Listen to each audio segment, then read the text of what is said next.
Okay. Hi, Jessica. We miss you. Okay. So what I was just saying, I'm backing up, is I don't remember if Cronky told us all about it. I think you did, this book. Anyway, and I got it and I started listening to the Audible as well. But because I'm an 8, why I have just the hard copy if I can have, access the Audible, right? I need both. More is better. So anyway, really love how it's laid out. And so Jessica, what we were discussing is, if you don't mind to get another book from the hashtag Cindy Faulkner Book Club, what I think y'all really like is kind of take this back to basics, because the way it builds on each other, and then be able to talk through this based on our individual types, our takeaways, what we're learning, questions we may have, or feedback from each other. I think as we continue to grow, is get to know each other, say, hey, what's your feedback on me in this situation? And inviting that in if you feel comfortable. Or how do you relate to something? I know in group therapy, you were not to advise, you're to talk about how you relate to something. We've all done enough of that, right? Mm-hmm. I'll be like, I think you're advising, you son of a bitch, shut down. Okay. I'm not at all defensive, because you may have just hit a button anyway. But we'll just take that as it goes. We can do that. We may not do that, but we'll just kind of leave it open-ended. So Jessica, one more time, the Enneagram Beginner's Guide, Damian Blair. And then what I'm thinking is, if we're doing this once a month, is we'll kind of, before we end today, see where you want, but I think just read it at your pace, but maybe we'll have a goal to have read to a certain point. If you want to go further, fine, because we're going to discuss it. But anyway, so what I did today, because I'm such a visual person, is, and Cronky, is this okay? I know have you already read the whole thing? Yeah. Are you okay with this? Yeah, absolutely. I loved it. Okay. All right. So we'll break it down together. I thought about that, but I didn't want to just read to y'all or talk to y'all. So what I did is I took pictures of the pages, because I was like, I don't know how I'd feel about, and we don't have to read everything. Some of the stuff we've discussed, we'll hit highlights and move on, right? So if y'all are like, Cindy, I keep moving, we'll keep moving. But let me share my screen. The only thing is finding, these are not, I didn't have time to put them in order. Oh, I just started on, I didn't do the introduction. I just started on page 11, I think. Okay. Thank you for bearing with me as I find these. Shit. Oh, it's right. It's behind where y'all are. Okay. Can y'all see that? Yep. All right. So this is after the introduction. And actually, I recommend reading, and Jessica, the introduction, because it gives you really good history on the Enneagram and how far back it goes. And so simplest place to start is really explaining, like it says, the divisions and intricacies, my gosh, of the Enneagram. And it's with the centers of intelligence, which we won't camp out long. We'll just point that out, because we've talked about the 3 instinct, or the 3 centers of intelligence before. And I think everybody knows where their dominant center is. And then with the goal of integrating all 3, we will always have a dominant. Mine will always be body. Jennifer's will always be body. Ashley's, yours will always be heart. Jessica, yours will always be head. But being able to lean into those others really can be transformative. So, okay, this is going to be crazy. All right. I really, this is embarrassing, y'all. I didn't think it would take, I really wanted to get these in order. How do I do it without page 12? This is ridiculous. I may just have to, my intentions were good, guys. Okay, here we go. Can y'all see that pretty good if I don't make it bigger, or is it better if I make it bigger? Let me see if I turn my phone.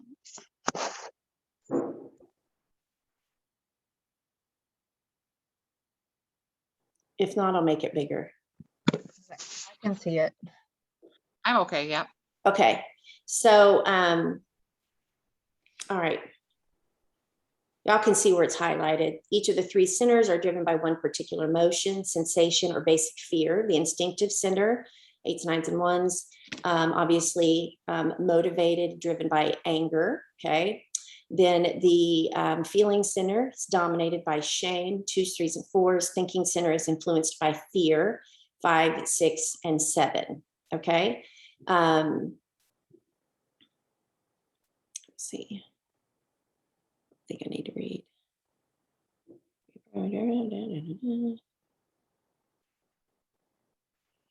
All right, so let's go down here. The clearest example of this divergence in expression is probably found in the 3 personalities of the instinctive center. The 8, 9, and 1 are all located in this triad. All 3 are motivated in some way at their most basic level by anger or rage. With the 8, this is outwardly evident. The 8's nickname is the challenger, and 8s can be focused, aggressive, and even combative at times. When an 8 is angry, they often have no qualms about showing it. They might feel no hesitation in the moment about releasing that anger, although they may regret it to a degree afterwards. All right, and then just one space over on the Enneagram is 9. This is what is just, all right, let me move these over here once they're done. That'll help. Thank y'all. Okay, 9s. This is what's crazy to me with the triads, how they relate literally. And I know this, I wanted to review this because really for me to really let it sink in, and how, 8s, 9s, and 1s deal with anger, 2, 3s, and 4s with shame. It's each one is so unique that I thought it would be good to have a review, and I wanted that. So 9s can fall asleep to their anger. They ignore it, pretend it isn't even there. 9s cannot be bothered with acknowledging that such a negative emotion could exist within them. Sorry, it's my family. 9s, all my family. What could it even exist with them, and rather not deal with any ugliness that the darker emotion of anger might bring up. 9s are known as the peacemaker because they value peace over anger, even if it does them harm to suppress and ignore their emotions. All right, the last of the 3 in this triad, the 1, also represses their anger, but for different reasons. 1s are often highly moral and value control and order. A 1 might view expressing any anger as a loss of control, so they choose to hold that anger within them. 1s do not deny their anger like a 9, but rather repress it entirely. They are aware of it, but consciously choose not to act. 1s hold themselves to very high standards, and it would take a lot to allow their anger to lash out. Okay. All 3 numbers in the instinctive triad are driven at their most intrinsic level by anger or rage, but they express it in vastly different ways. The 8 showing their anger freely, 9s denying it, 1s repressing it because they value control over expression. All right, so 8s, 1s, are 9s, and then 1s. Okay, that's how I do it with 8s, 9s. Okay. Whereas the instinctive center deals with anger, rage, the feeling center is dominated by shame. The 3 numbers that make up the emotional triad, the 2s, 3s, and 4s, are motivated by an interior sense of shame, but they express that shame differently. This center right here is so interesting to me. Really interesting dynamics in 2s, 3s, and 4s. I mean, they all have for different reasons, but this right here just really, and it just, I don't know, I find it very interesting. The 2, known as the helper, the giver, showers people with love and affection. I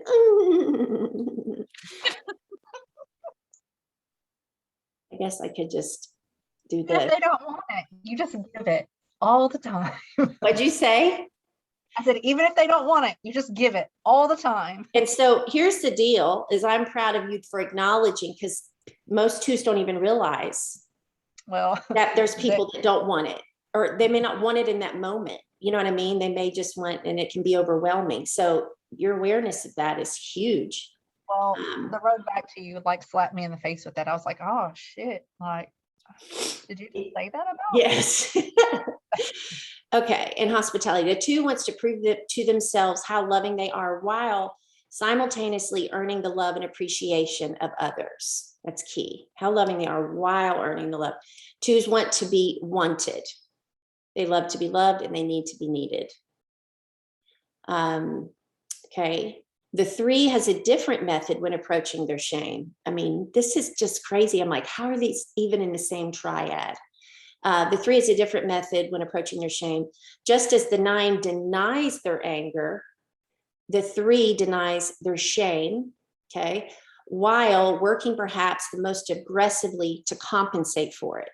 And oh my God, if this is not my sister, it just, the more I've learned about the 3, so much of her life makes sense to me. And I'm just saying that in an observatory way, not in a judgmental way, like the good and the bad, like I should not say good or bad, the healthy and the unhealthy. All right, so I got to read that again for myself. 3 denies their shame while working perhaps the most aggressively to compensate for it. The 3 is called the achiever or the performer. 3s often put on a larger than life bravado to prove to both themselves and others that they are successful and worthy of praise. Whatever their perceived success might be is usually a cover for their repressed feelings of inadequacy. That breaks my heart, right? Like, in short, 3s cover over their sense of being deficient or weak with performances meant to show how successful they are. All right. 4s, known as the individualists, the artist, or the romantic, are the rarest of the 9 Enneagram types. Oh, my sweet, precious Gracie. Okay.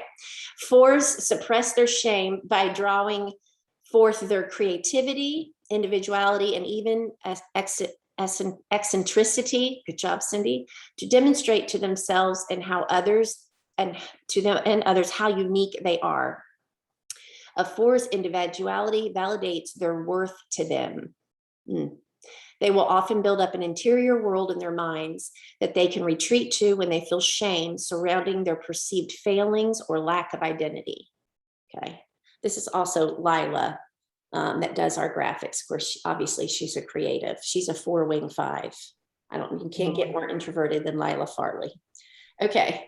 In dealing with their innate sense of shame, 2s move toward others. 3s focus on maintaining independence, and 4s retreat into their own internal world.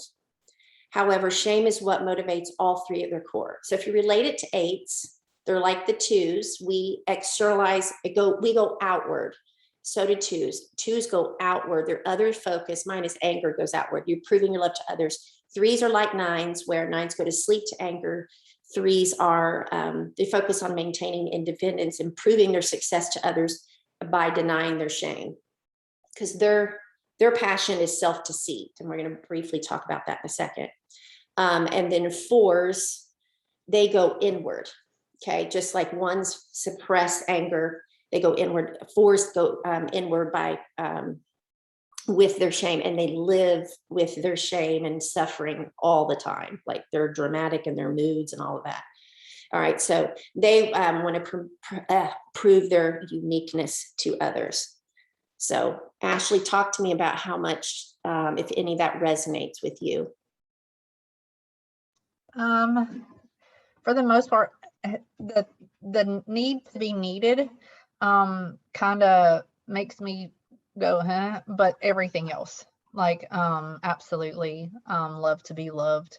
Like I wasn't very popular in high school, but like now it's like the more friends I have, the I feel like it's like everybody loves me, you know. And Emily's a 4, my daughter's a 4, so seeing how we deal with our shame, you know, how we deal with it differently, but in the same triad is also interesting. Although she told me she wished she'd never taken the test because like she's I hate to say clingy, but she's a touchy-feely, and I like to leave it here, so I have to remember that she needs that, Mhm. and that's where the Enneagram has helped us, where before Yeah. I'd be like, go give that to somebody else. Yeah. And she needs that from me just Yeah. as much as she needs that from anyone else. And so, and then I'll be like, you are unique and you are, and she's like, damn it, mom. Yeah, well, with fours, it's an identity issue because they believe something at their core is missing. And so Yeah. that every human wants that sense where really at the core is our identity. What's my sense of purpose, and belonging is the love, right? Yeah. So tell me why the twos want to be wanted, they love to be loved, and you said they need to be needed, and then you said I don't resonate with that. I personally don't resonate with Okay. that because, like, I don't need to be needed. Like, if you don't need me, that's fine. Like, I'm okay with that. Okay. Because I'm strong enough in my own sense to know that, like, if you don't need me, there's other people that do. So was there a time in your life where that might have looked differently? Meaning, Probably in my early 20s. okay, because But there's that was a other, lot of you unhealthy. have other twos in your life, and I'm not trying to argue that you're not, Ashley, because there's Yeah. some things we don't resonate with anymore because we have done work around them. Right. Okay, work around that. So it's why I'm asking more questions, not to debate you, but because I'm curious. So is there any other twos in your life where you have experienced the energy from somebody needing to be needed? Probably, I don't know that they've taken the Enneagram, but I can almost promise that they're a 2, and yes. And then of course with my empathic nature, like, she overwhelms me a lot. Okay. So, like, I have to take a step back All because right. it's So too you're much. aware of that energy. Mhm. Okay. All right. That's good. That's good. What that's like. Okay, cool. Let me back up to Cronky. I didn't ask her around the 8. Her and I share that similarity. You've got the book in front of you. I'm assuming you went Yeah, to I just went and grabbed it. Yeah, good for you. Well, I mean, I just ordered it, so. I think, my center is an 8. And that's what I'm saying, like, that wanting to show that more freely obviously was very core for very many years of, if I'm thinking it, it's coming out of my mouth. I don't give an F Mm-hmm. about you or what you think, Mm-hmm. because you're going to hear it and it's going to be raw. It's going to be cutthroat. It's like, I will make you cry. So just, you better back away. And now, I can, I resonate with that 9 wing that's, or not deny it. No, that I have where it's there, but I'm able to suppress it. Not suppress in a negative. Maybe not react.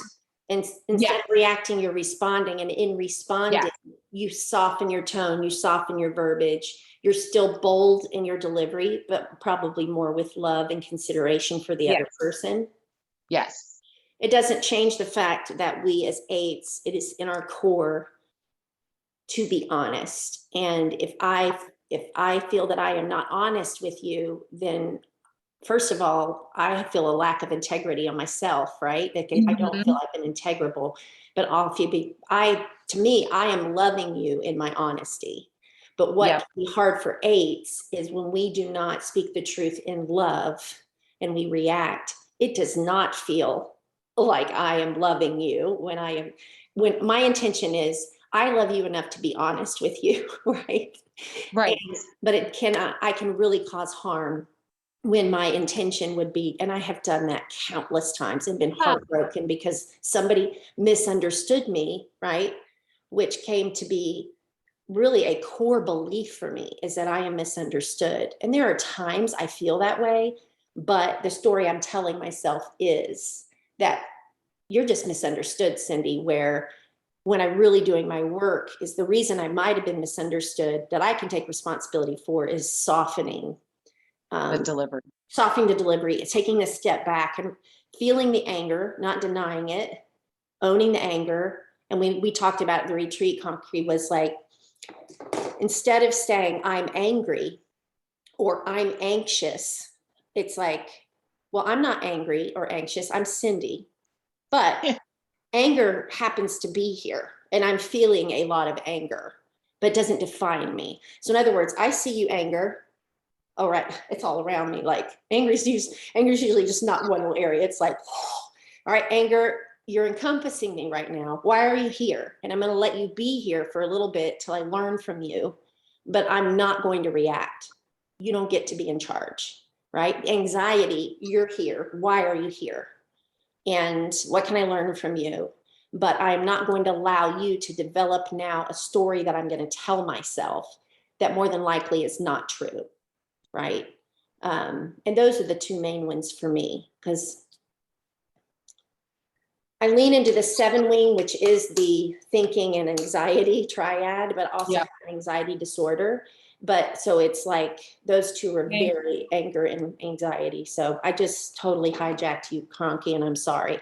No, because I think when you and I talk, we speak that same language. Like I really go into a 7 with anxiety and I also have GAD and other, I mean, just might as well get the DSM out and start highlighting. Right. God, I love us 3, right? We can make jokes. Other people would be like, oh my God, right? But I think, Cindy, you brought up a great point, and I think that I'm just going to reiterate that a little bit is when I say things like my anxiety or my ADHD or my anger,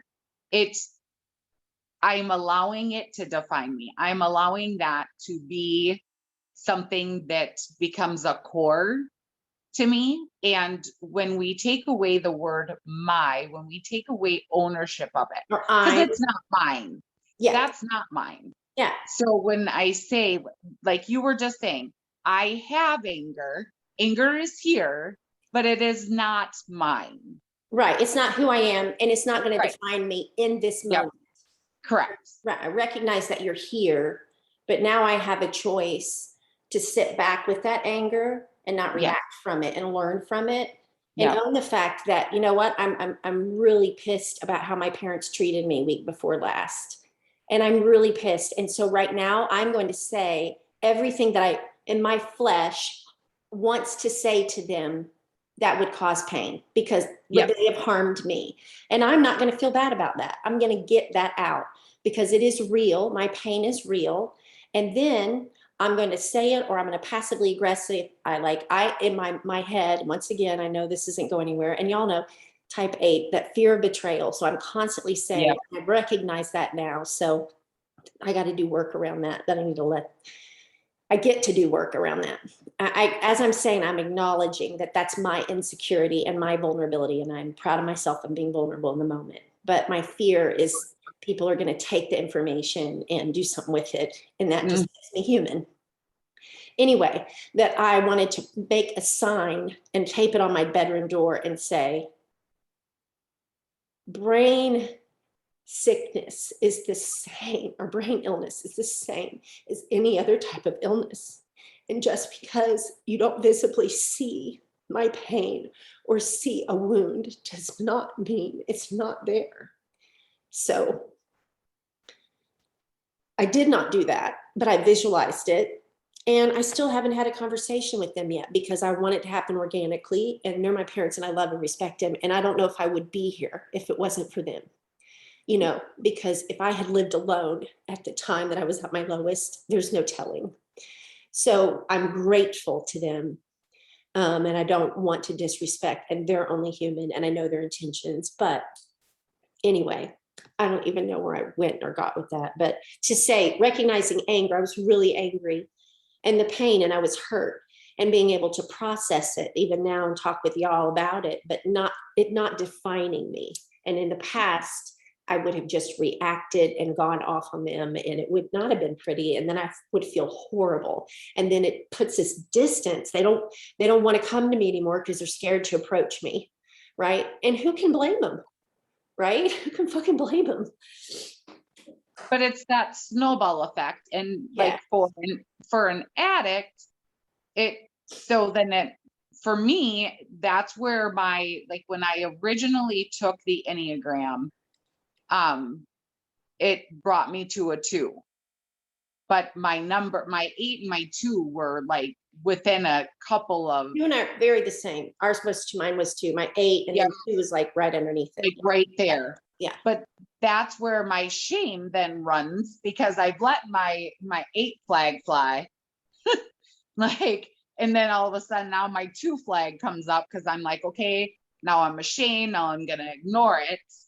And then, well, here comes my 8 again, and I'm just gonna use Well, some sort of substance. 8 and 2 share a line.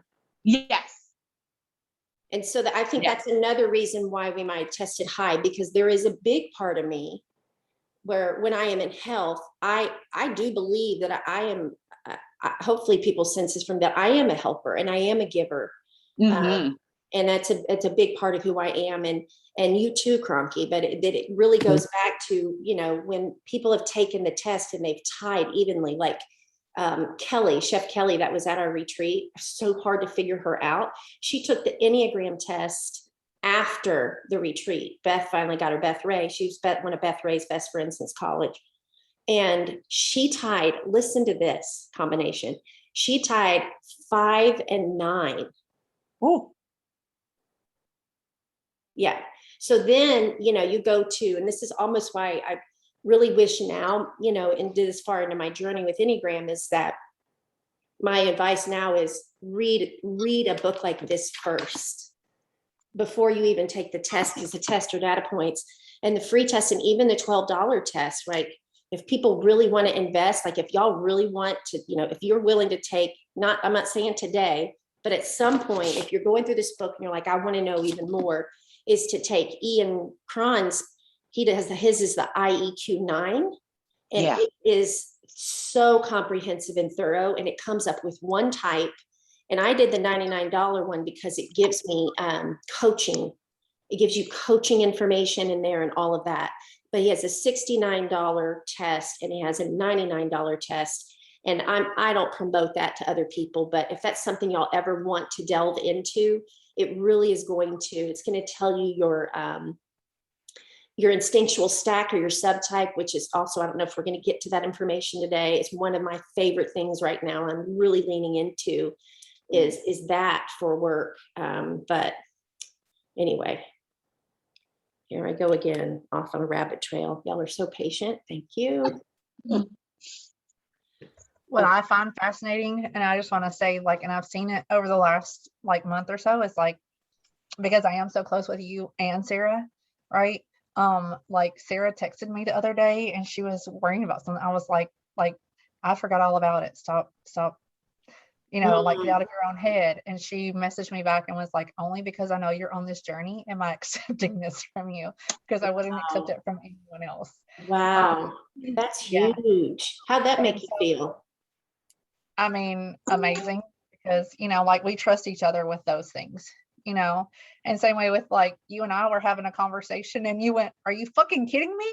And then you retracted and we're like, let me rephrase that, and to watch you even like in the moment do that work, like that's, like to watch you do that. And like, it's just, and thank you for saying that. Yeah. For Sarah too. And the thing is that awareness in the moment. And when I want to step back and reframe, it is for you or the other person. It's just as much for me as it is the other person, because I need to practice restating what I just said. In other words, and I'm not having any shame in it in the moment. I used to be, oh my God, I'm so sorry. Blah, blah, blah. And that made it about me. And it's just so icky. But now I'm like, okay, wait. And when you did reframe it, like it made me feel better, because when you said, are you fucking kidding me? And I was like, okay, did I do something wrong? Exactly. Like in that second.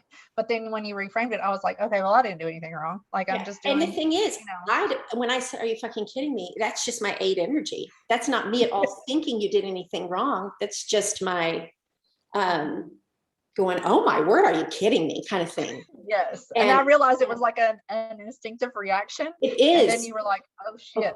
Oh shit, I said that. So let me rephrase that.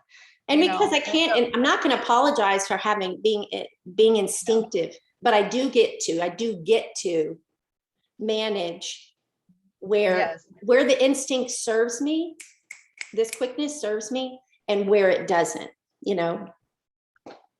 And I appreciated all of it, like the whole conversation, but that part I was like, just, I won't say that I was amused by it, but like it literally ticked in my brain. I was like, okay, that was her 8 that literally just like flew out, and now she's now she's reframing it, and So it was and interesting. Ashley, you see what that's doing for you, right? Like, and as you grow and build a team, you'll not, even if they don't take an Enneagram test, you're able to watch somebody over time and almost, you can't type them, but you can go, okay, they're probably a thinker, a feeler, or a doer by listening to them and watching them. But you're already able to be in this area where, because you're doing your work and you're having more self-compassion, all right, your increased capacity for empathy and compassion for others. You're already an empath. I mean this different. I mean, this is a level of in the moment going, well, not how I would have done it, not how I would have said it. I'm going to cut Cindy some slack because I know she's instinctual. She wasn't attempting to hurt my feelings. She's good people. She knows she loves me, blah, blah, blah. And that's for me, one of the greatest gifts that's been to me for the Enneagram is the self-compassion for myself, and then how it can spill out onto others. Okay, and then 8, we've already kind of said this. I don't know why. Wait, hold on. My page flipped back. God, can't take me anywhere. Okay, we did prove their uniqueness to others, 15. Okay, so Jessica, this is for you if you're still watching. Okay, so thinking center, these 3 types of the mental triad are motivated at their core by fear, while the instinctive triad are afraid of anger, and the emotional triad are afraid of shame, the mental triad are afraid of fear. They fear itself. 5s are afraid of the world in some way. They are afraid. All right, I'm going to go on down to 6s. Okay, just as the 8 is, this is crazy, just as the 8 is the most obvious among the instinctive triad to be governed by anger, the 6 is the most obvious to be driven by fear. 6s frequently suffer from a sense of anxiety of some kind, and they do not trust their own minds or experiences. Instead of trusting their own intellects like a 5, 6s often mistrust themselves and instead put their trust in the structures of society, whether it be religion, politics, their profession, or a certain way of life.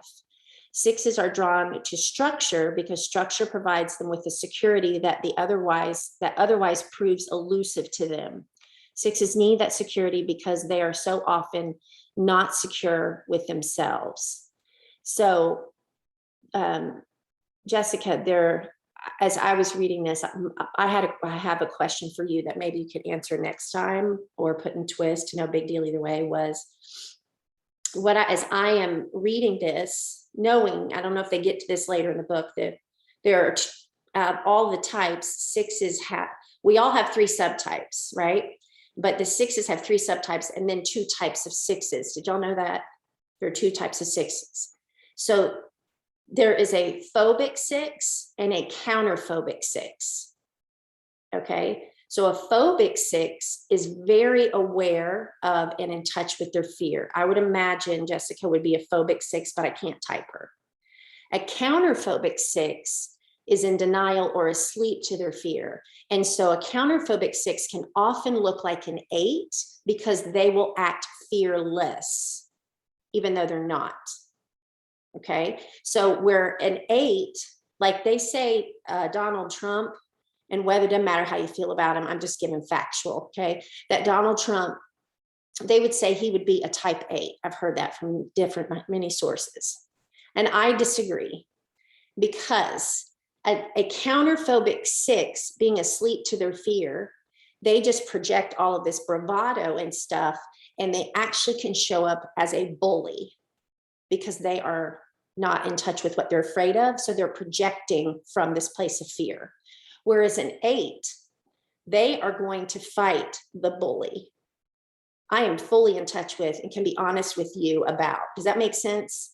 So whereas Trump can, tend to be a bully with people, if you notice. So in other words, I believe he's more counterphobic 6 than he would be. That's more, at least if he's not a counterphobic 6, that's more of a picture of what it would look like. And I do not see Jessica asleep. I see Jessica very in touch with her fear. One's not right or wrong, it's just true.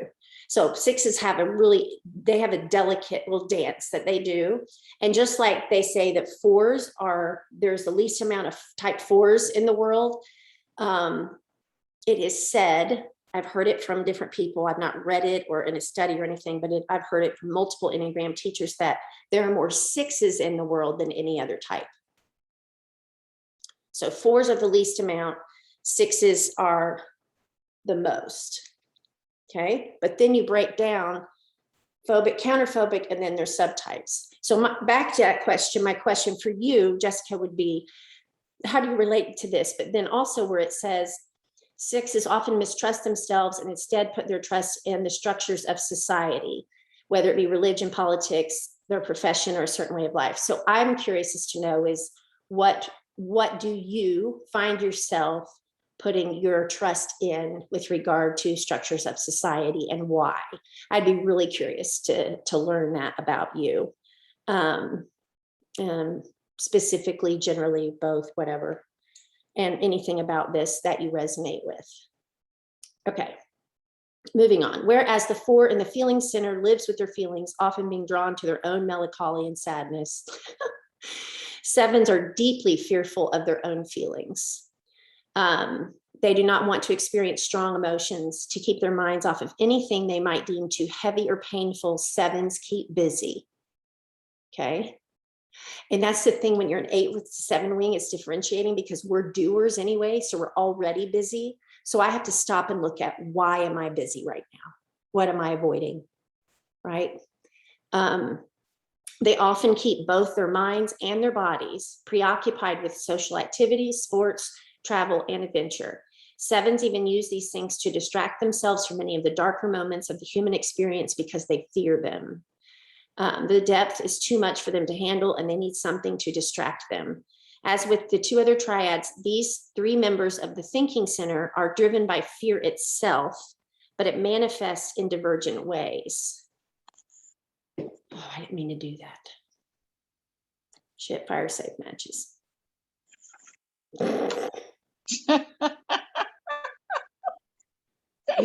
I have not heard that one. You haven't? Oh, then you obviously haven't heard the rest of it then. What's the rest of it? Fuck a duck and see what hatches. Oh. So what is it? All right. So what did I say? Shit, fire, and save matches. Save matches, and then fuck a duck. Fuck a duck and see what hatches. Oh my God, that's funny. Yeah. That's hilarious. I like that. And as someone who, like, I'm all about the numbers and the like things, right? I'm a numbers person. I think it's interesting that there are 3 numbers represented in the 4 of us, right? So 8, 6, and a 2, right? So each triad. Each triad. And each triad that is represented is also the shower of each triad. Oh, yeah. And not just the like, so we all are the of each triad. Yes, we are. What a great observation, Ashley. That is great. Thank you. During my addiction years, 7 ruled me. I was so terrified of feeling my feelings because they were so fucking intense that I thought it was going to kill me. Like I figured the drugs were safer than the emotions. Oh, that's so interesting. When I finally like surrendered enough to go to treatment and start to let things out, I am not a crier. I am telling you, I cried for months. Like I could barely open my mouth to speak about something without just bawling. Wow. Years and years and years of pent up emotion. Wow. It was wow. so crazy. So Cronky, as you have delved into the Enneagram, and obviously you're having many light bulb moments looking back at your life through your addiction years. I mean, just Yeah. crazy. Yeah. It's such a gift. And that's why I get pissed when I'm like, why don't you want to be on this journey with me? Every single human, like, of course, that's my passion, right? Is like, right. You should do it and you should do it. But I've learned you have to invite people into the journey. You can't order them into it. Like it's so, like to see that now, to go, oh, that's like, now it makes sense where I fit, but yeah, that 7 was hardcore me, hardcore. Beth Ray is the best classic of this. I know she won't mind me saying this. I'm not going to share any of her story, but just in general, we're real close. We're close friends. She's, one of the few, I don't have a ton of consultants in the business. That's not a complaint. It's just the way it needs to remain, is that that myself and the other person is able to maintain the boundary of business and then friend. So I, literally physically go, okay, I'm taking this hat off and putting this hat on.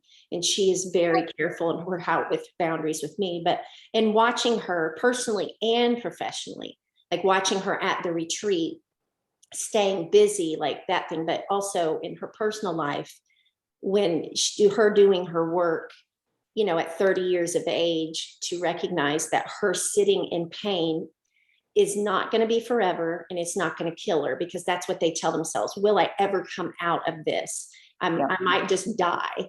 Right. And so she's really helped me to understand that 7 dynamic. It's just another one that I relate to, obviously, but to see it in action.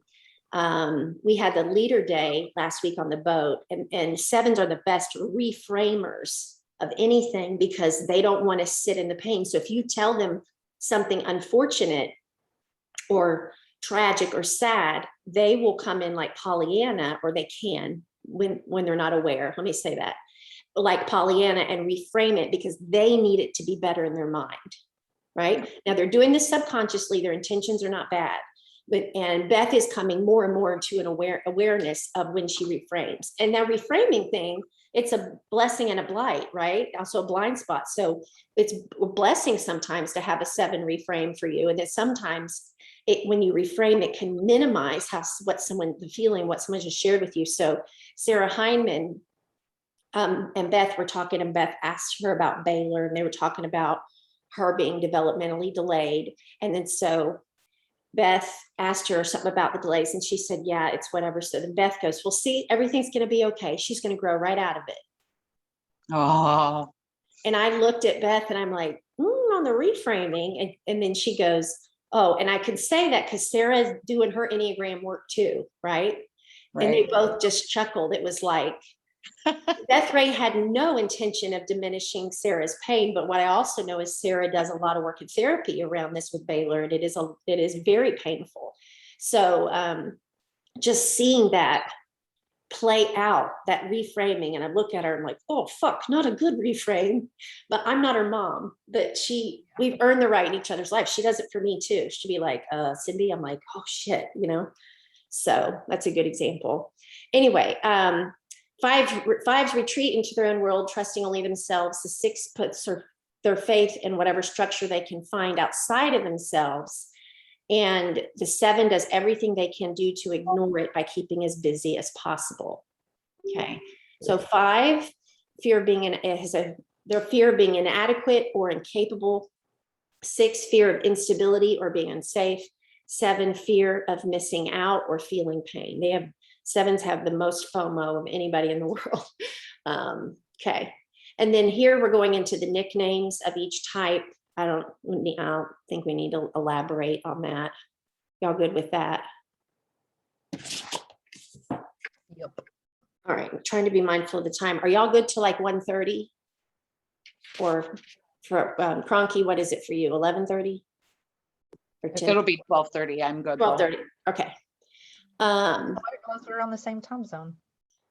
Yeah, I'm the one on East. Y'all are both Central. And so was Jessica. I'm the only one on Eastern. Okay. So then the next page is about wings. And I'm just going to hit the highlights. We've talked about wings. Ashley, how do you feel about your knowledge of wings? I mean, I study my 1 and my 3 very, very hard. Okay. So, no. Come on, Faulkner. Is that it? Yeah. All right. All right. Once you decide for your basic type, finding your wing is much more straightforward. As y'all know, each type, it's either 1 or 2 on the any adjacent to the sides of your number. So Ashley is either a 2 wing 3 or 2 wing 1. However, with the goal being when it comes later is to, when you think of wings, or as Ian Cron says, if a bird flying like with 1 wing like this, it ends up, it just flies in circles. So the goal being to be able to do this and lean into, do the work of leaning into the best parts of both. But basically wings flavor. It's like the salt and pepper. They flavor your number. So I can lean into the 7 and get some of that flavor. I can lean into the 9 and get some of that flavor. And it also helps to really see that we don't all look the same, right? You can't box us in. So let's see. For example, the 4 has the 3 on the right and 5 on its left. Okay, the 4 can lean into. So a 4 with a 3 wing, okay, could become more ambitious, extroverted, and energetic. All right, and that's Ian Morgan Cron. He's a 4 with a 3 wing. All right. On the other hand, a 4 with a 5 wing would lean into that side of its personality and take on that type's unique components. A 4 with a 5 wing would be more reserved, introspected, and introverted. That's Emily. Okay. There we go. I'm pretty fluid in mine too. Although, like for me, when I really am leaning on my 1 wing, sorry, my son just came in. When I really am like, in business, I rely heavily on my 1 because I like all the systems and the organization, right? Mm-hmm. But when I find myself being inflexible in those systems in my personal life, that's when I realize something's out of balance. That's good. Because when I do it to myself in my business, that's one thing. But when I push it on other people because I expect them to adhere to the same.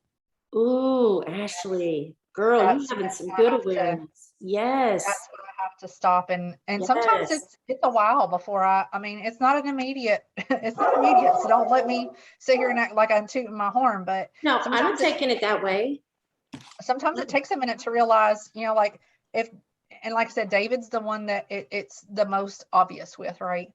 Because he is that peacemaker, but when he's had enough and he's like, what in the hell is wrong? Like, why, and when he comes at me, because he's a peacemaker, so he's 9. So we don't usually, like he's go with the flow and so when we have those moments, that's when I have to stop back and be like, okay, let me reevaluate because this takes 2.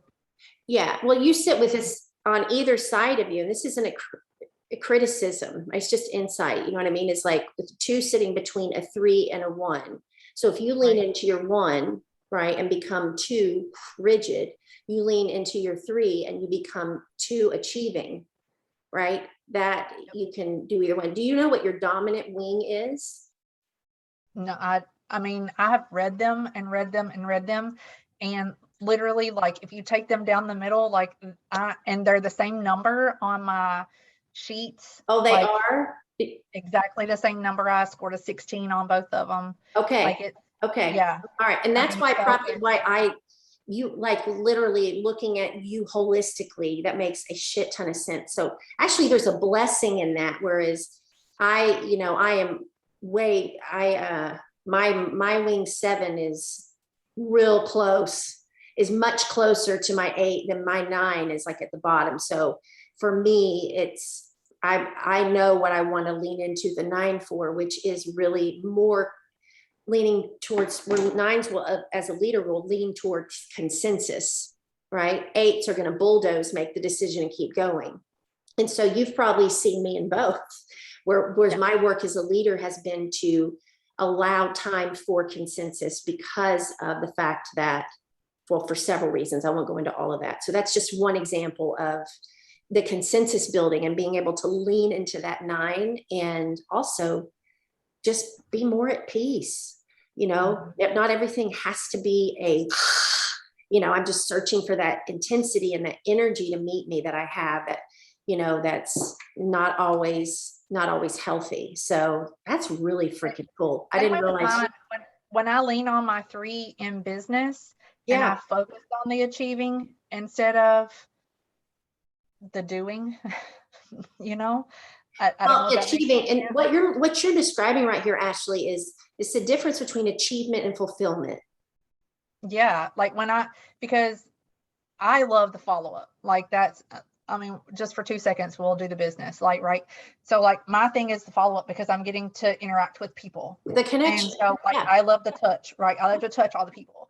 But when I focus on the numbers that it's bringing me and the achieving, right, instead of the actual interactions, that's when I know I'm in an unhealthy place. And a lot of times that overwhelms me and then I just shut down.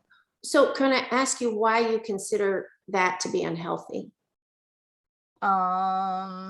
Because it's not typically like, and that's honestly, it's where I'm at. So I'm having to claw out of it right now. So it's something that I'm currently working on because I've shut down. Well, okay, what is it? But what is it about? All right, restate what you said. Then that's unhealthy. I want to unpack it if you're okay.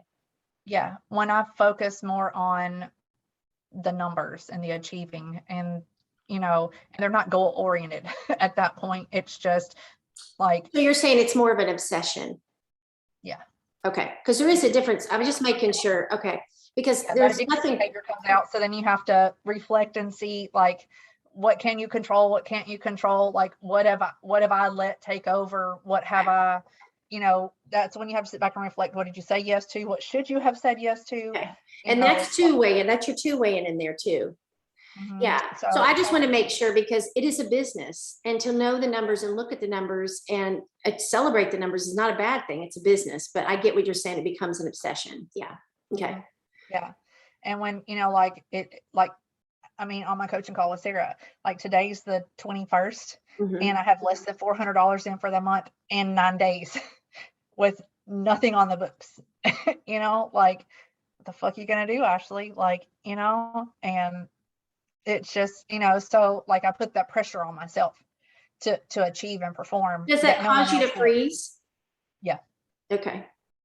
All right. It really does. I'd lean into that a little. I'd lean into that a little bit. In other words, you know, we have fight, flight, or freeze. I'd lean into, and I don't have that answer for you, but lean into, okay, why when I get to this point do I freeze when normally I am about doing?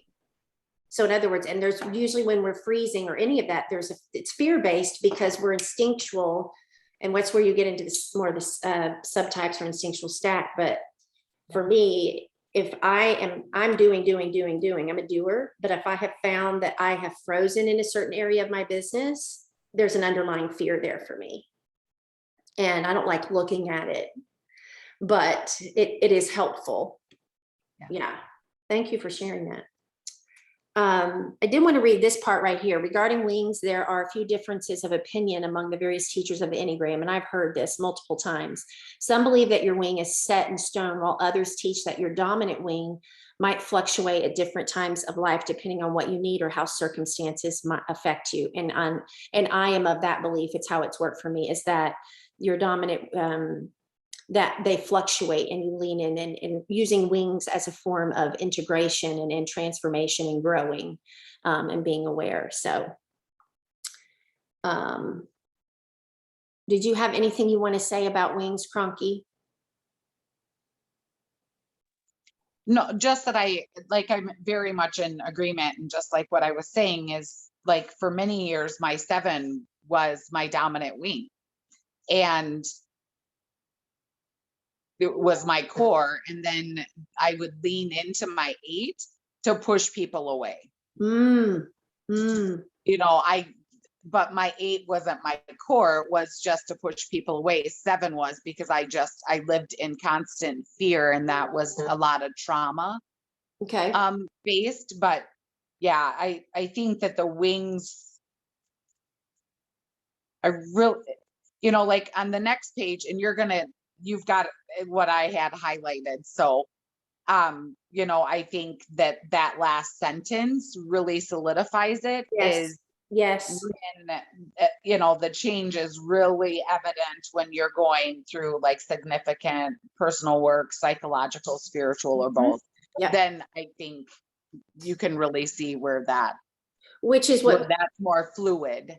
where both of you have expressed in your own personal life, is that's the fluidity. I love it. So yeah. These are all the possible combinations for types and wings on the Enneagram. Each type has 2 possible wings, blah, blah, blah. It has also been noted by that person's less dominant wing can gain strength during the second half of life. And I usually do think during the second half of life, because there's a wisdom there. You've had some life experience. So this is sometimes called their second wing. The change is especially evident if that person has been undergoing significant personal work, whether psychological, spiritual, or both. Yeah. Okay.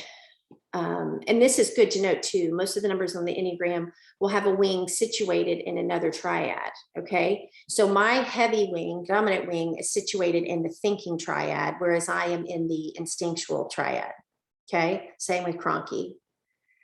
Ashley, your wings are kind of dead even, but for people, let's say you had a heavy 3 wing. So your dominant type in your wing are landing in the heart and the feeling center with shame, right? Whereas you're leaning into the instinctual center as well. So that too, it colors everything. It's quite interesting. Okay. I wanted to show you the names of this in a minute, which I don't know if y'all have seen before, but I find very interesting. Nope, not that one yet. This one, they look similar. They got a list. All right, so each of the, like the challenger, Jennifer's the protective challenger, right? But when you throw in your wing, your dominant wing, that has its own name. So an 8 wing 7 is called the Maverick. All right. I'll take it. All right. Whereas the 8 wing 9 is called the Bear. And so right there, it tells you the name, it tells you the type center and the wing center. So you can see my type center is instinctive, and I'm leaning also into the thinking center. Okay. So let's go up here for you, Ashley. You would be considered F2-1 is this called the servant. Okay. I've seen you in that role. Wing 2-3 is the host or the hostess. I've seen you in that role. So you're leaning into feeling instinctive or feeling. If we come down here to Jess, 6 wing 5 is the defender. Thinking. The thing about the 6, damn, she's right in the middle, right? She's in the thinking triad. So her really doing work around focusing in on talking about you're not here, Jessica, but you doing work around the other centers of intelligence. It's tough, but it's worth it. So 6 wing 5, the defender, 6 wing 7, the buddy. I know what my gut tells me I think she is, but I don't know what your wing is for certain, Jessica, and I don't want to say. But interesting. Beth Ray is a 7 wing 8, the realist. I'm trying to think of else.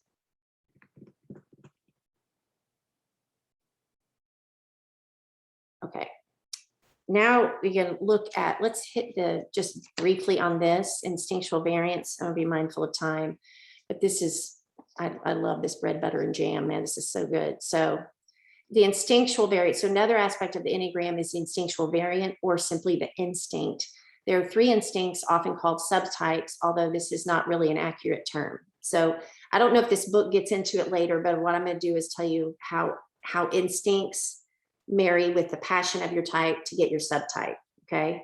The three instincts associated with the Enneagram are self-preservation, social, and sexual. Sexual is also sometimes called one-to-one. To make it clear that this instinct is not necessarily preoccupied with romantic relationships. Okay. Have either one of y'all delved any into instincts or subtype?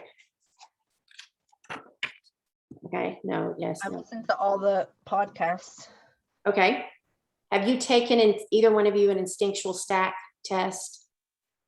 No. Okay. So you can do that at the same site where you took enneagraminstitute.com. It's $12 when you go to enneagraminstitute.com and you take the type test, which is called the RETI test, RHETI. There's a choice for a second test, and it's the instinctual stack.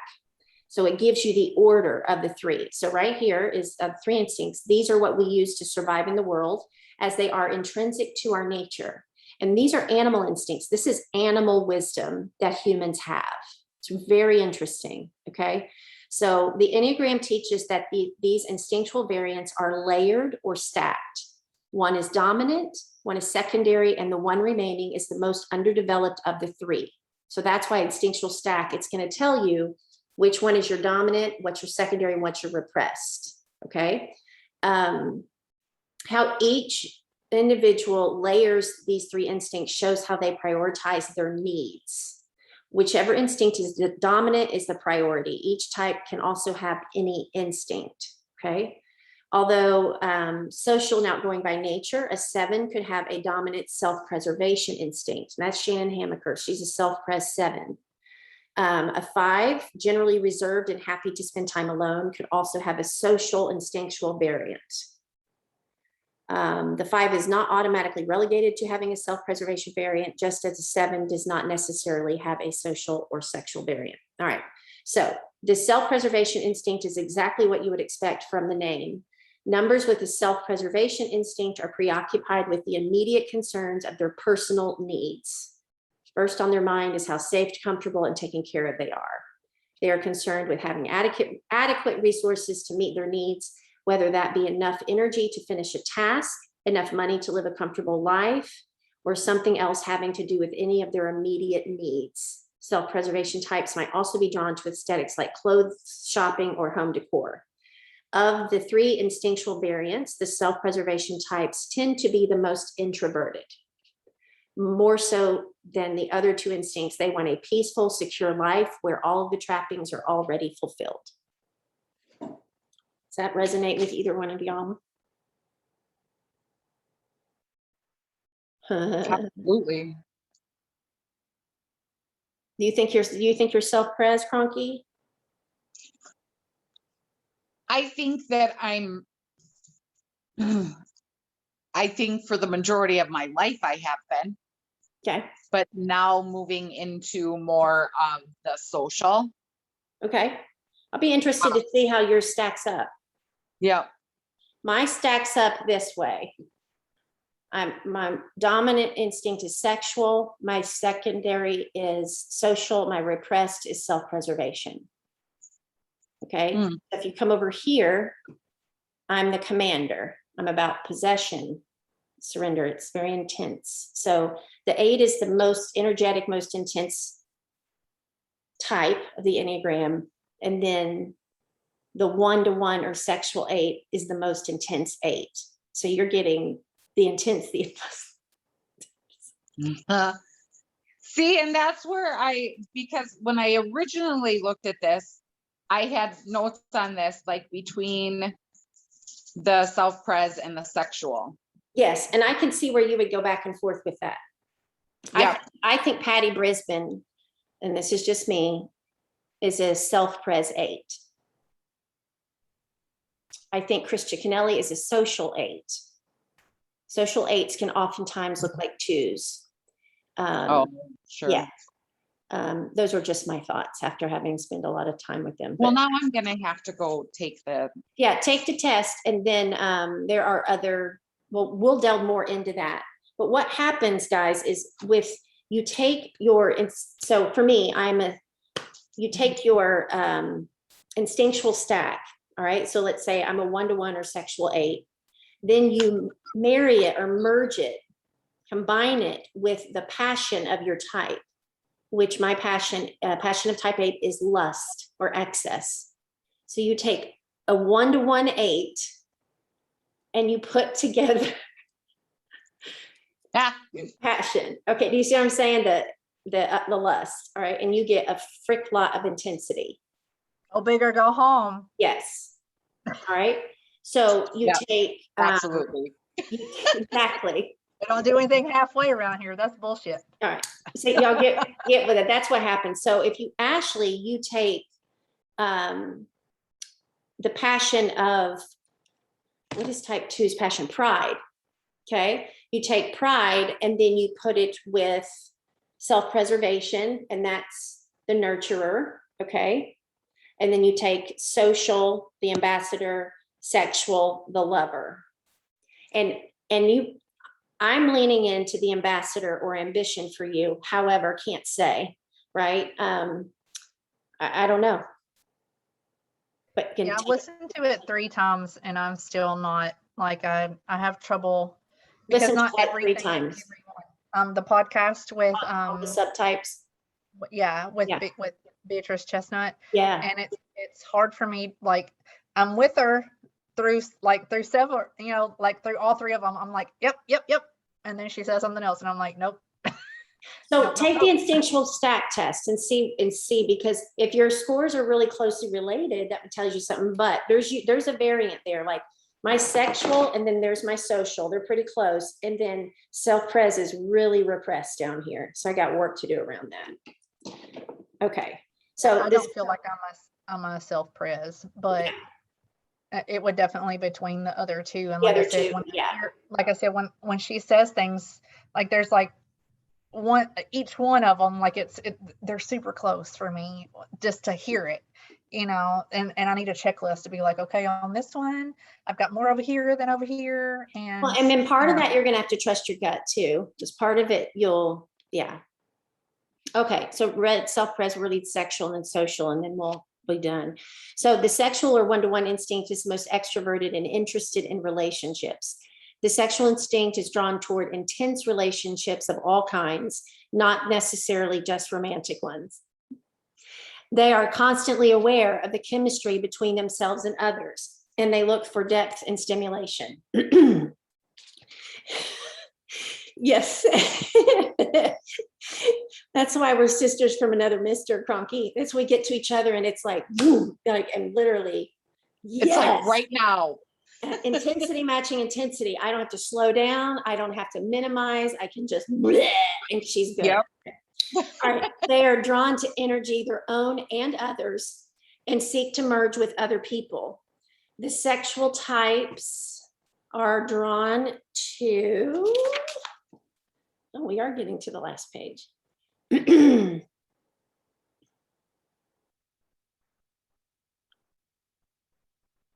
Intensity and energy. Any of the Enneagram numbers can have a sexual instinct. Even the more reserved numbers like the 5 or the 9 can have this instinctual variant.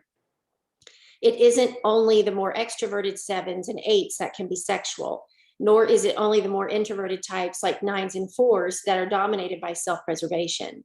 Any stacking combination is possible for all of the instincts. The last instinct is social. This is a great right here, Ashley, differentiation between sexual and social. Really great one. Many people mistakenly view themselves as sexual because they think that means they must be concerned with seeking out romantic relationships. Similarly, many people mistakenly think they are not social because they believe, many people mistakenly think they are not social because they believe that variant must always be looking for social interactions. Having a social instinct does not mean that you have to be a social butterfly, and that's good to know. It simply means that you are more aware of people and you are more able to adapt to any social situation in which you might find yourself.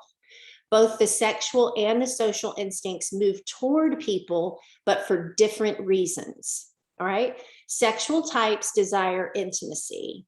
They want a deep, intense connection, whereas social types are looking for personal connection. They want to be included in the social lives of their family, friends, and acquaintances. Social types are focused on sharing experiences rather than an intense connection. I love sharing experiences, but if I get an intense connection, I'm living my best life. Amen. You see the difference? Does that help at all? Okay.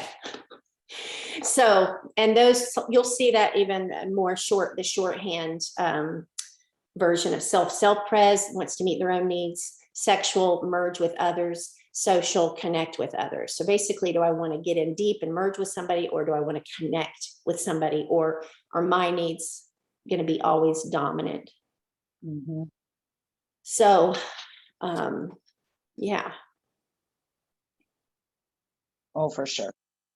So This one made so much sense. Like, this is where I started to go, holy shit, thank God I found this book.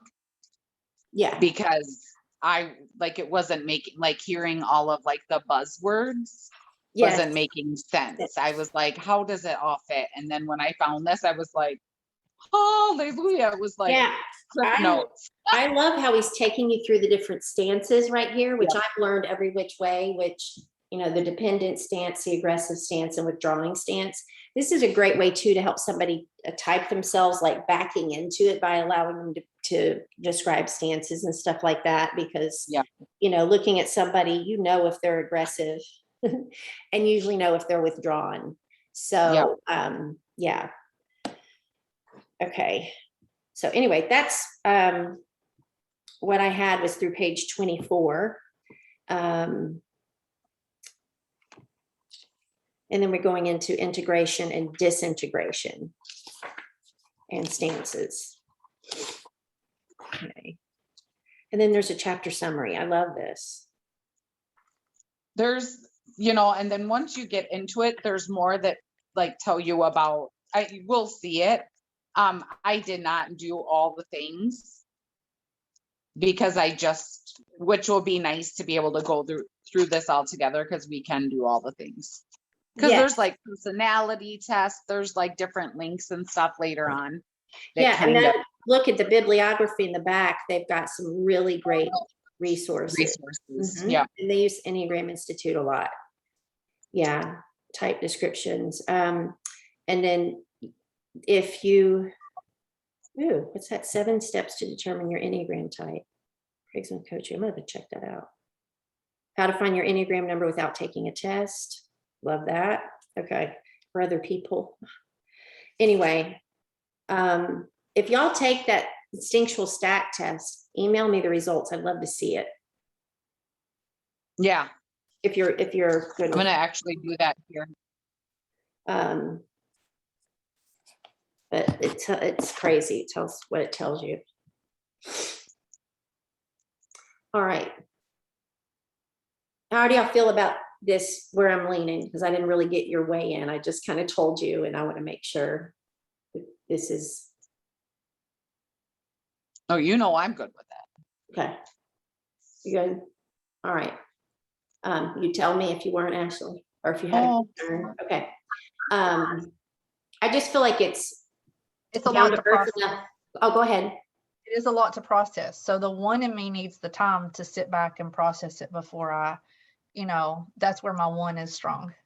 So I need a minute to sit in it before, you know what I'm saying? So so by us being able to read ahead of time will be really helpful. Okay, good. Yeah. So, and we can next time we can come back to anything that we discussed today, right? Maybe we'll just start with a review of those first 24 pages as you had time to sink it in. And then what do y'all say? How far would y'all like to get before, because we got to catch up, maybe get through.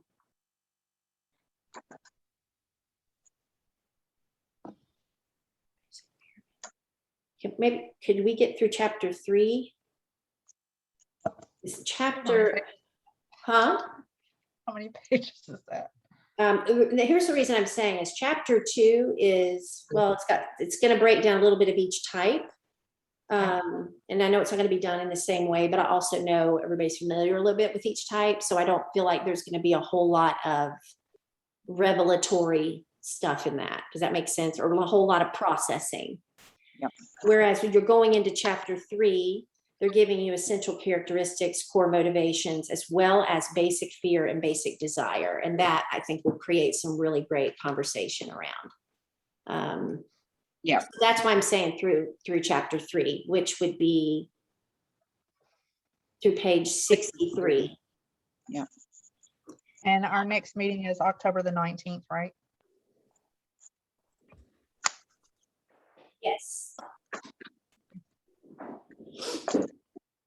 So we'll say through chapter 3, and Jessica, hopefully that will work for you. I ordered mine. That's what I was doing at the beginning. Cool. October 19th is the next one. Yeah. The third Tuesday of every month, unless we got to change it, but yeah. October the 19th.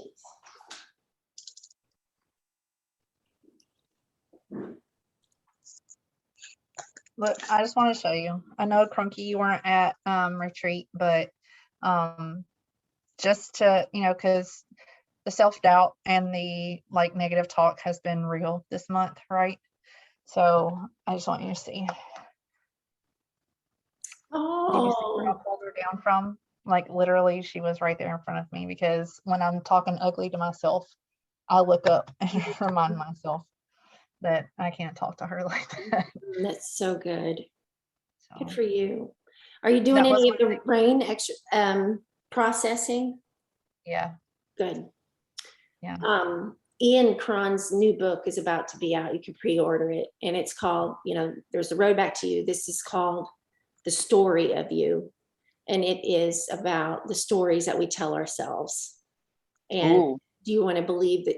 Do you want to continue to live in that same story? You have a choice. So, and you can pre-order it on his website. I don't think you can pre-order on Amazon or anything right now, but it's coming out, and it's going to be good. It's going to go along with what we were doing with RAIN, and really that's what we say, that story. What's the story you're telling yourself? And sometimes when we realize the repetitiveness of a certain story, and then that's where I go, all right, have I made this a core belief in my life? There's a difference between limiting beliefs and core beliefs. And so when I've made something literally a core belief, I'm limiting myself, but I'm living from from a lie, doing certain, not all the time, but certain things. So, and Cronky, we can tell you more about RAIN sometime if you want to, but Yeah. it's a simple acronym for processing those stories that we tell ourselves. So R is recognize, A is allow, I is investigate, and N is nurture. Ooh. So RAIN is really recognizing what is the story I'm telling myself. It can be a thought usually, and allowing is okay, this was story myself, and now what feelings might that be bringing about or generating, and allowing that. Okay, and then I is investigating it. Why is it here? But also, where's the evidence to support my story, right? And we can find some evidence, but is it really factual evidence, right? So Love it. Yeah, and then nurturing is reframing in a positive way that original story to a positive statement, right? Versus I am misunderstood can be to I am, come on, Faulkner. For me, David and I had a conversation the other day. I told him that I felt like I was a financial burden. And he was like, have I said that to you? And I was like, no, it's something I'm telling myself. And he was like, I was like, I just said I feel. Did you hear it? I said I feel like a financial burden. And he was like, but I've not made you feel that right. And I was like, no, only I still feel some way. That's a great, is the story I tell myself. And that was one that Sarah had, is that, financial burden, whatever. And then you go into allowing the feelings around that. Now let me search for the evidence. Let me investigate that story. And then and then nurture it. And for Ashley, it could be, I am a contributor. I'm a financial contributor to this home. What I bring in is valuable. Blah, blah, blah. So we have a RAIN worksheet and everything. Oh, You want me to send it to you? yeah, absolutely. Because it sounds a lot like a process document. Yes. So it's basically, it is CBT. It's cognitive behavioral therapy. Okay.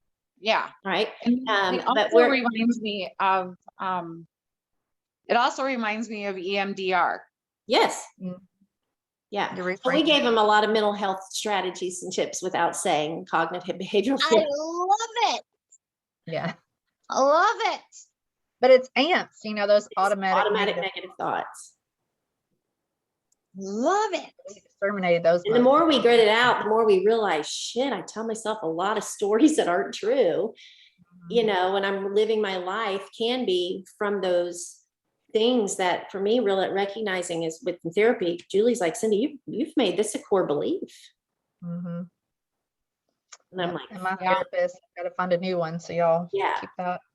Got to find a new one because I got an email a couple weeks ago. She's got invasive breast cancer. So find she's a having new to see a what? therapist. Oh, I missed that first part. I'm sorry to hear that. Me too. For her, but for me too. No, I get it. Both sides. Can she, Like, give oh you some shit. can she give you some recommendations?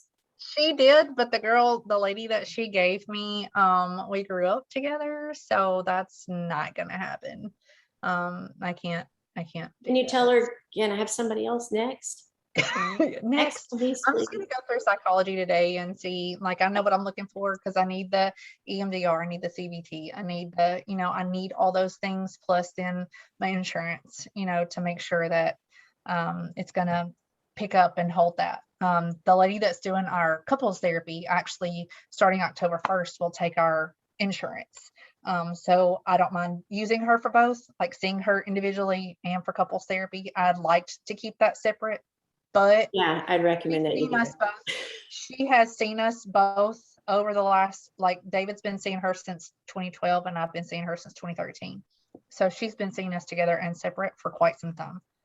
All right. So, and a lot of therapists, everybody's different. Some would say no, separating it Yeah. out would be, but she'll probably tell you it's an ethical thing, well, or it can be very much so. Because then if you feel like, all right, well, she was my therapist first and she's taken some, versus having an independent therapist that, is just your own, for me, And but I- that would have to I be don't me. feel that That's way. probably for Yeah. my sense of but betrayal. until but- Nicole recovers, Well, until that's Nicole, my therapist.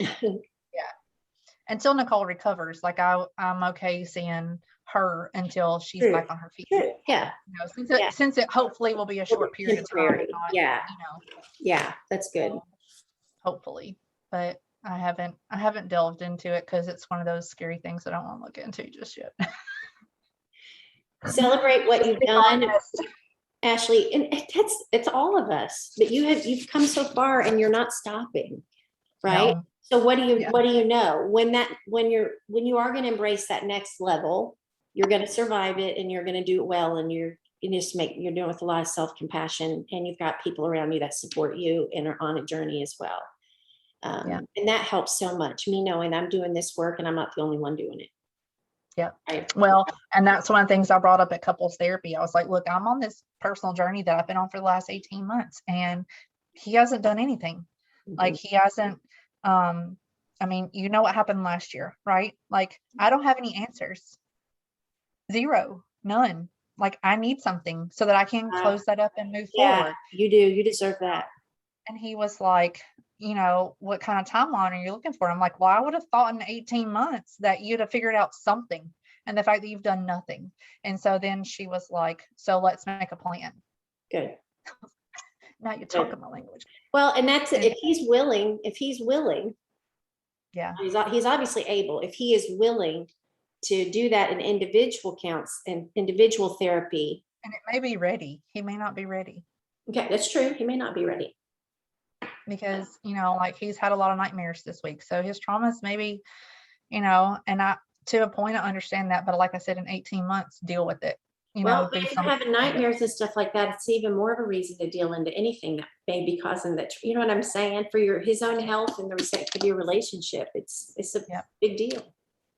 Sometimes the ready means coming in and going, well, I'm not ready to exercise. Well, Yeah.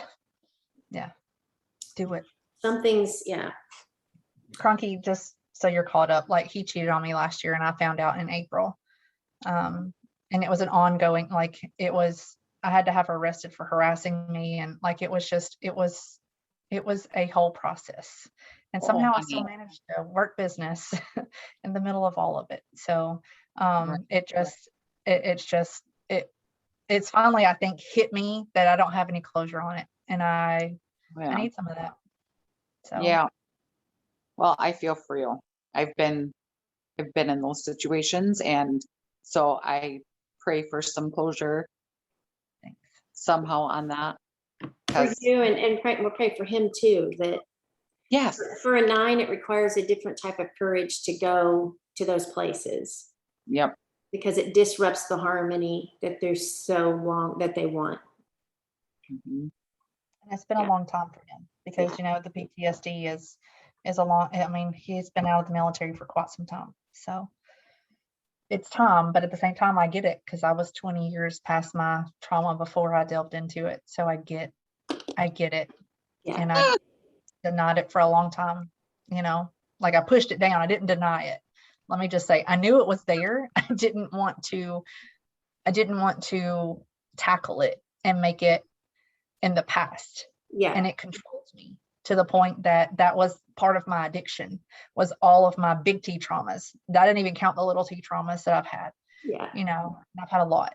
So I get it. Like I've been there. Yeah. But at the same time, like Lucinda, our therapist is fantastic. She's great at that. That's good. Yeah. She's well, and, and that's the thing that I can only imagine has got to be hard is, being responsible for yourself, but you have a responsibility to him, but to want to urge him along for his own sake, but also so you can get closure, but also recognizing this is a grown-ass man that has to decide for himself, right? That can't be easy. That's not easy, especially as women. We're like, come on now, hurry up, let's Yeah, well, and the two of me, again, it ruptures that relationship. So I want it, like I just feel like that's where the unhealthy comes in. I'm like, nag, do it, fix it. And he's like, lay off me. you know. And the thing is with 9s, they can get real stubborn. So it's like, I ain't doing shit. It's almost like you have to try reverse psychology on them. Like you don't even care. Like make it their idea. Make it their idea because I've watched my dad go silent and stubborn. It's like that passive aggressive, like I ain't doing it. So be like, fine, fuck it, I don't care, don't do it. Yeah. I'm just grateful you do have a couples therapist that's aware of it and can help nudge him along, and you don't necessarily have to be that person. Right. And like I said, he kept dancing around it, like the plan. Mm-hmm. He kept dancing around it and she kept saying, but you didn't answer my question. What is the plan? Like, yes, that we can write down. What is the plan? So what she said again, and like kept going back, like she kept saying, but what is the plan? Like, I've heard you talk, but I haven't heard a plan. So what is the plan? And we only have 5 minutes left. So I need you to tell me what your next steps are. And so like she finally got him to, like she wrote down, she was like, so this is what you're going to do this week. And by October 1st, you're going to do this. And So it was nice, like to be able to say, okay. And then, like haven't checked with him to see, but I, cause I'm trying to be not my pig, not my farm. I'm really proud of you, Ashley. It's hard for a 2 not to meddle. It is. I'm just being fact. It's hard for a human not to meddle, but a 2 is really hard, right? Because I'm a helicopter, like with the kids. Like it's one of those things, and I just want to be like, do it. Oh, let me do it for you. No, well, hopefully it's some liberation as well for you to see how you are doing less of that. Hopefully I have to wait. Why am I talking? Wait, right? Oh, have you heard that, Cronky? I shared that. When did I share that with y'all? At the retreat. At the retreat. Mhm. recently heard on a podcast, Enneagram is another acronym is WAIT, which for an 8 is say wait. Why am I talking? Oh, Like shit. Yeah. Eights and twos, everybody's for different reasons. People are like, well, we must be the same number. I do that. And I'm like, no. We do a lot of the same thing, but we do them for different reasons. Different reasons. Yes, because I need to be in, control of the environment and then energy, right? You Whereas need to look at it my way. Control I'm you gonna and try all to- the things. yes. And it's not even that I want to control you, it's I want to be in control of the environment. And if I'm in control of the environment, then you can't control me. Yep. Yeah. And so for a 2, it would be, what would it be for you? Why am I talking? I'm gonna control you because that's like to control this relationship, because this Okay. relationship is important. So I need to control you because this relationship is super important to me, and you're not doing what I think you need to do. So this is what you need to do. Yeah. So So to yeah. me, that's Why am I talking? how I view it. It may be wrong, but that's how I view it. That's gonna be in my brain forever. And Yeah, if- no, I'm glad you reminded me because I'm looking at my computer. I have the snap post-it right here that I learned from Ian Morgan Cron, which I'm going to change it to RAIN. It's basically stop, notice, ask, pivot. It's the same type of principle, but I like RAIN better. So I want, I'm going to change and do RAIN, and then I'm going to do another one with WAIT. And that's I'm gonna good get for me. weight Like, tattooed on my head. right. When I am, that would be good for me when I am on Zoom with people, because I get passionate, excited, and go, I need to look at it and go, shit, but you're still talking. Why are you talking?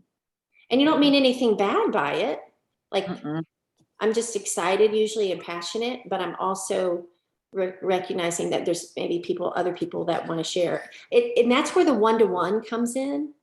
With the one-to-one, I am not as much that way. It's like the environment with one-to-one, I want to hear, like, I desire that intense connection. So I ask more questions. And so it's more in the social atmosphere. I feel like I'm pretty good at asking questions, but I want to do more work around asking questions in that social where this is still pretty one-to-one, pretty intimate, but still, you know what I'm saying? Yep. Yeah. Oh yeah. The mute button is my best friend on Zoom because then I can still speak. The only thing that gets me is if I'm on a Zoom with Beth and she notices that I'm talking and I'm like, but I'm not talking to you. I'm trying to not like take over and because I She know notices that you're talking with the mute button on, or what do you mean? like my mouth is moving. She was like, you're muted. Yeah, because I wasn't talking to you. Just talking. Like I just do that, So if you notice that, like I'm saying something, No, that's true. I have noticed that, Ashley. I've noticed it. And but I have to stop and think: is this something that I'm going to unmute myself? Is it important enough that someone else needs to hear it, or is this something that I'm just responding to? right. Or am I needing to, for me, it's like, do I just want to be heard? Right. Does this really add value, or is this just my ego? It's about ego. It's just like, do I want to be heard right now? Yeah. And so a lot of times I have to move, like put my hand over my mouth so people don't see me Or talking. why am I still talking, which is what I set out to say was important and value. And now I'm just freaking rambling for whatever reason. And part of that's just being human. Like, I don't have to be that hard on myself. It's really just to observe, why am I talking right now? That's the other one is funny. That's waste. What? Why am I still talking? Waste. Why am I still talking? Oh, yes. Why am I talking? Why am I still talking? WAIST. I was going, there's no. Yeah. I need both of those. My brain didn't move that quick enough. I got it now. My brain works in song lyrics and Mine too. like literally I walk around my house and I'll say something that I start singing. And my daughter just is like, what the fuck is wrong with you? My husband is one that he'll hear lyrics and then change them to fit the situation that we're in. Mm. Will y'all tell me y'all's birthdays? I'm kidding. No. I know that's random and off topic, but that's how fast my brain works on it. And I am working on, can I show y'all something I'm proud of? Absolutely. for me as a leader, because it's all, it's true. I'm really busy, have a large team. And so I will say, well, I don't have enough time for that. Where really it's about what's not, I don't have enough time. It's what am I doing with my 24 hours and how am I managing my priorities? Like what's important to me. And what's important to me is to reach out with little more with reaches, because I understand how I feel when I receive a piece of mail in the Ashley's card. Oh my God. And her t-shirt. And I've been doing more of it lately and reaches out as people come to mind. Like for Ashley, like right before national training, and she's making some really big growth decisions around her business and leadership. So I knew I was going to see her at national training, but I dropped it in the mail. This is not to brag about me. This is just to say, this is something that I am working on, and I know what it means, but I've just in the past said, well, you're too busy. But to send out birthday cards, it brings me such joy to do it. And it adds value to others. Why would that not be prioritizing a passion, right? So my mom, type 1, I don't know if y'all have ever seen these before, maybe you have. She uses it's a greeting card organizer. Okay, have you seen these? Yeah. So it's got Been a long time. Yeah. All right. So I've gone through and I put, these are mostly personal relationships, but what I did, except for like friends in the business have become close. So what I did yesterday or a couple days ago is I went September through December and put my team members, and then I folded it up and slid it in here. So Nice. I can have their cards. And then the other thing, so I've got to do the rest of the year. And I'm just doing mostly first line, unless say like Beth Ray, Miriam Harrison, their second line, I treat as first line. All right. Yep. So those situations. And then like say, y'all, each of you is in my fourth line. Yep. But do you see what I'm saying? Like for those people, I would want to do that. And so anyway, but what I'm really excited is Hallmark. Guys, I'm telling you, this is the efficient part where I can make sense of it for time wise, is once a month now. What I'm doing is about second or third week of the month is I am ordering cards for the next month. And then I put in my to-do list when those cards need to go out. Right. So Hallmark, you can create a free account and just go in there and shop or add them all. And you have them within a few days. They're very fast. And I have a lot to pick from. So when I'm sending them out, it is really more personal for that person, as much as I know them. Right. So I don't know if that's something I'm really proud of. That's I'm proud I made the fridge. What? I'm proud I made the fridge. You did make the fridge. Can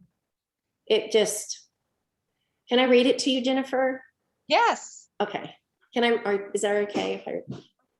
It's not going to share it with just everybody, but I sent her a package last week. I don't know, recently. And I have a team shirt. Have you seen my team logo? No. It's right here. I keep it right here. But this is my team logo. Can you see it? Oh, yeah. I had shirts made for all my team members and upcoming team members, but my mom made the shirts. She also did our retreat shirts. Jen, I'm going to send you a retreat shirt. Oh. What size do you wear? We had extras. Well, with my 20 pounds gain since I've been working from home, probably an XL. Okay. Unless do they fit really long? They're a unisex fit, and so it's pretty standard. Mm-hmm. It's like maybe just a large then. Would you be lounging or sleeping in it and you want more room, or that's how I look at it. Do a large. All right, let me make a note. If you got it. Yeah, okay. I'll do a large if you got it. If not, I'll do an extra large. Perfect. Yeah. So when I was at the retreat, I asked Cindy what her shirt size was, so that way I could send her. I'd meant to bring it to the gala when I brought everyone else's, and I didn't have. It was perfect. I don't think you were supposed to give it to me. Then. Timing. Is there, yeah. It was timing. No. So I at, sent it to her last week, and that it had this. so card. at the retreat, just to give you, I had the, oh, and I want to invite both of y'all. Okay, anyway, I had the opportunity, the class I taught was Nourish Self. So Sarah Hyman on Friday night did the rain with everybody. And then on Saturday, I did the Nourish Self and 7 significant contributors to Nourish Self. And I wove my story into it. So it starts with self-care and ends with self-management. So I'm telling you. Can you so, send that to me? Well, I want to offer you the opportunity to watch it live. So October, if you can't, great, I'll send it to you. But October 10th, next month, is World Mental Health Day. And Janelle Putman reached out and asked me if I would do a Zoom with her team on World Mental Health Day to talk about. And that's the only thing that's not a team meeting. It is just, she wants to offer them an opportunity. And she asked me, she said, I'd be honored if you would talk to my team on World Mental Health Day. I'm like, yes. So we're doing it on 4:00, and I'm taking that Nourish Self class, and I am tweaking a little bit. I'm going to take out number 7, which is self-management, because how we did it at the retreat, and I'm going to do 1 through 6. And so if you want to be, if you can't, it's 4:00 Eastern time on Zoom. If you can't, I'll ask Putman to record it. But I did, it's all very heavy quote driven. You know how I'm about quotes. And Lila told me how to take all of those take my PowerPoint and make each one of those quotes into images. And so I have. Awesome. So if that's something you're interested in, let me know. And then, okay. You want me to send you the Zoom link? Yes, please. Okay. And then also want to invite y'all, if you want to participate, I'd ask that you just stay on mute. Yes. Monday night, the 4th Monday of every month, we do a team builder bash. You do not have to. I'm just inviting. I like to invite people that are coming and doing in the work. We do a team builder bash the 4th Monday of every month with my Goldies, my first line of care. And it's for advanced consultants and above. So it's invite only. And then we have a guest trainer, guest speaker, and it's something about recruiting, sponsoring, all different avenues of it. So Janelle is teaching our girls this next Monday, and it's going to be really good. She's doing something. In fact, she's not telling me. She's like, because and we're doing an exercise, and she goes, I'm pretty sure you've not done it before. So she goes, I want you to be in the moment and do it too. So if y'all like to be a part of that, it's an additional little training. And I would love to. However, that's always going to fall on my future leaders training. Okay. All right. No biggie. I'll be recording that. I can, if you want to share it. It's just, there's, always so many things going on. And so, but if y'all like it, and I can invite y'all into certain things, I want to. And y'all have already, both of you are good at, and Ashley's really worked hard. It's a little bit easier for 8s, not always, a little easier for 8s to kind of delineate with, okay, this is too much. No, it is definitely can be more challenging for a type 2 that's pleasing to say no to things. And Ashley has really stepped up and done that. And so, when I'm inviting you to things that I do believe no is a complete sentence, so, but it's just wanting to include, but I know you've got a lot going on. And yeah, the 10th is our team meeting. So it depends on my participation. Well, and you've heard me do it, like I get and it. It's fantastic. So, but I'm excited. I would love to hear whatever Janelle's got. Cause I love me some. So what I can do you want me to add you to the event? You can. All right. And then Cronky, I will send you the recording. And if you're not able to join us on Monday and Ashley want the recording, it's from 8 to 9. Okay. And she's going to take about 45 minutes and then allow for some questions. So, and these are, young up and comers. So we put add Ashley. And my birthday is Oh yeah, birthdays. Thank you. Welcome to my brain. It's okay. Mine too. Thank you. All right, Ashley, your birthday. March 29th, And do you mind to give me the year? 79. Nope, I sure don't. 42. I'm going to be 50. I got to decide In what I want to February? do. I think I want to do a trip. Let's do it. I think I want to do a trip. I don't know yet. I needed to come up with it. I don't know. I mean, I don't know. Emily turns 21 next year. I told her she needed to come up with it by January, so I knew how to plan. Yeah. All right, Cronky, when's your birthday? 1/14/76. Oh, let's see year my sister was born. Maybe she. Which one? Rebecca, my younger sister. Amy's 70. I'm 72. Becca is 76. So you will be 46. Yeah. Okay, thank y'all. Because I knew I didn't see your birthdays yesterday, so I'm going to go through and do What January. is yours, Cynthia? 2/24/72. See, that's the thing about twos, is that we remember those things. Yes, I remember dates. It's hard to remember it's going to be birthday. I'm trying to see what day my birthday falls on. On a Thursday. Oh, that just means for a long weekend or Yeah.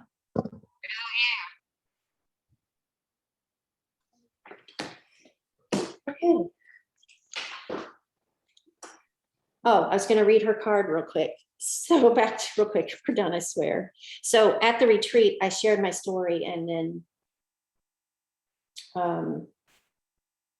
when Melissa Gabriel Smith shared about me being a different leader, I just lost my fucking marbles. Is a consultant that been out of the business, and she's on somebody else's team, and she was out, and she just joined again in July, and she came to me and she said, I want to be a golden girl. And she came to one of our retreats years ago. She got invited and came and was very grateful. So I've known her for a long time, and she told a little bit of her story at the retreat about how past and then now how she came to be in as a golden girl. And then she looked at me, and I was like right next to her, and she said, Cindy, I just need you to know you are, what did she say? She said, you are a completely different leader. You have grown so much. And I just immediately started bawling. I could not stop. To have somebody that I respect that has been away from me 4 or 5 years and now back. And she did not really know my mental health journey until hearing my story and then my observation. And she just said, you're so much more relaxed. You're not trying to hold on to things. Like, she just saying all the things that I have intentionally worked on and will continue to. But it just, what a gift. And I know Melissa's a type 8 too. So she immediately started talking, and she looked at me and she goes, she knows me well. She goes, you're going to want to ground yourself. And I'm like, oh, fuck. So I just sat in the chair. I planted both my feet to the ground, and I just waited. And then it came, and she just knows you're going to need to ground yourself. I'm like, okay. But anyway, so then when I got Ashley's card, I'm giving you a little background. That's when it hit me again. It was to know that your impact, your growth journey along the way, people get to experience or see you grow, or Ashley being on the other side. So she said, Cindy, I just want to thank you for being you. I know I'm getting Cindy 2.0 version, but without your struggles and transparency, I would not have courage to fight my battles. It has truly been my honor to get to know you and call you friend, which it just, God, the humility just coming in is such a humbling thing to, I just don't take it for granted, you know, be able to impact and influence that way, and to know that that's what I want for y'all as well. And that's what y'all are doing, you know, and knowing that you already are and continue to impact many, many women. And you're doing this work early on, you know what I mean? Like, but that just was such a gift. It was short and sweet. I didn't need it to be any more. It was just like, gives me all the reason to look back on those days when I didn't really want to fight the battle anymore, truly did not want to fight it anymore. And I know y'all been there, and, you know, for your own, each of our own reasons. And then to now look at people that you have fought tooth and nail to be where not just alive, but living alive, cliche, right? And I'm grateful to each of you because you give me courage to continue. And that's the cool, right? You know, the courage to continue. It's not one and done. Every day we get to continue. And every day is, I don't choose courage every day, and that's okay too. But this is why we love you. well, that's why I love you too. You know what I'm saying? This is reciprocal right here. And Absolutely. you don't get that everywhere. No, Value added for sure. but that's why it means so much. Yeah. Yep. So it was such a gift. And of course, then I got the t-shirt, and now I had the t-shirt.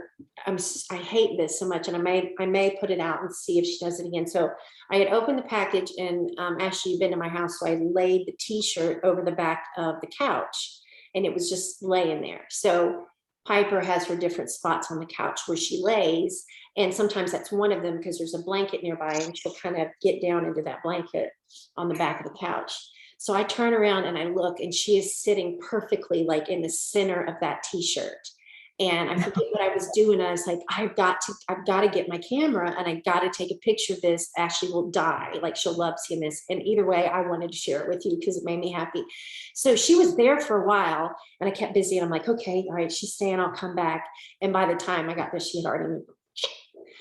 Because I could have placed her back there. I just loved it. It was spontaneous, but it was precious. She sat on that for a while. And then yesterday I had thrown the retreat blanket. Those are fantastic. And she crawled up in that blanket. Let me show you the blanket. Oh my God, it's fantastic. You have, It's so soft. That was our gift this year. Instead of t-shirts, we bought our t-shirts, and then they gave us look at this. It is like, this is not, I hate, because Cronky really wanted to be there. So I don't want to rub, this is not to rub it in. Is this okay? Yes. Oh, you're hesitating. Do you not want me to show you? As I said, I'm like, yes. No, you're fine. Show me. Because you already saw the, Oh, no. can you see it? yes. I love it. That Yeah. is super cool. I love it. And we had to turn in pictures of us between the age of 4 and 10, or 5 and Yeah, whatever. yeah. And so my little girl, like, that was my very first dance recital, and they're sitting, that's how we got, that was our placeholders. So like, we bounced and sat down. And then like when we did the ants, like, you know, those automatic negative thoughts, like, it's like, would you tell these things to her? Gotcha. It was powerful. Oh, well, then Shannon must be doing something similar for our retreat, because she asked for a picture like that. Okay. And maybe Well, I then need to say tell that the I story. know what she's up to and change my picture, because any picture of, and it's not because I don't like the picture. It's like my childhood wasn't great. And Yeah. so that's, I don't know. Don't overthink it. It's not, it's just that particular picture brings back a lot of Okay. really, there's a lot of violence that happened around that time frame. And as soon as you said that, I thought of that picture, and that's the first thing that came to mind. So Did she give instruction to make sure it's a picture with just you in it? I'm not sure. Okay. I'll have to go back and look at it. Either way, and that I'm assuming she's going to be doing something similar. Yeah. And if that's the case, then it was kind of it didn't matter. It's more meaningful. We were intentional to say just you in the picture, because then I'm only talking to her, right? Gotcha. And that's where the rain came in. It was just, That is so awesome. nurturing that little girl inside of me. I call her Denise because that's my middle name. I'm like, she's been Denise for years now. Denise, I got this. Sit down, lay down. Here's your weighted blanket, warm milk and cookies. Because Maybe I just need to leave it and go through it, because mine's Mary Ann. And that's because I was put up for adoption. That was my name when I was with the other family before my mom came and got me back. oh, Cronky, I gotta sit. We gotta talk. I'd love to know your story sometime. Same. It's If you're- insane, crazy. Yeah, if it's something you want to talk about, but you've done so much work around it that you'd be able to separate it out or process it and go, you know what, I can now give this a new, That's what I'm saying. Like now I could, like thinking of it. And I hate that we just spoiled that for you. I didn't know Shannon was going to do it, but That's not spoiled. Because I mean, that probably, honestly, okay, so let's go back to the timing is everything. Maybe I needed that before it was a system shock in the wrong type of environment. It didn't traumatize you. Right, that it wasn't something that was a setback in a moment that I wouldn't have been able to ground myself on it. Because now I'm okay with it. All of a sudden, I'm like, okay, we'll use that and we can talk to her. Well, and your gut chose that picture for a reason. That's why I wouldn't change. Right. Yeah. But no, I'm glad we got to tell you. I know you don't tell Shannon. I don't think she can. No. But that'll be her surprise, her thing. But she was at our, she was, I love her. We talked so much. We really connected on a new level. Good. Good. She was, like she's coming up at the end of this month. Are you, do you know how many are going, Cronky? There are 9 total of us. Okay. Awesome. Yeah, I leave next Thursday. And then we have retreat till Sunday, and then I'm staying till the following Thursday. With who? I got a rental car and a hotel, and I've never been in a place where I could go travel or do anything that was healthy. Mm-hmm. And Jess Severin's out there, Anna Parrish is out there, Shay Schmidt. So I am going to spend some time with Jess. We're going to Estes Park, and maybe going to go fishing and do some work together and just hang out, like whatevs. Good for you. I'm so excited. I'm excited for you. Can't wait to see pictures. Yeah. That is exciting. All right, ladies. Love your faces. Love yours. Gonna go eat lunch with my son now. Yeah, I need to put something in my body. All right, I will upload, what was it I was gonna, I'll upload the rain stuff to, and I don't know if Shannon's gonna be using that, but I'll upload the rain stuff to Twist. Okay, perfect. Thank you. Yeah, there'll be a PDF, and I'll also upload the PNG, because sometimes it's just, if you're with your phone, but you need to process something real quick, I wanted the girls to have an image they could put on their phone too. I love it. Love it. Love it. Mm-hmm. Thank you, ladies, for your time. Thank you, Cindy. Yes. Thanks. Jessica, we miss you. We'll see you next month. Okay. Bye, ladies. Have a great afternoon. You too. Bye. Bye.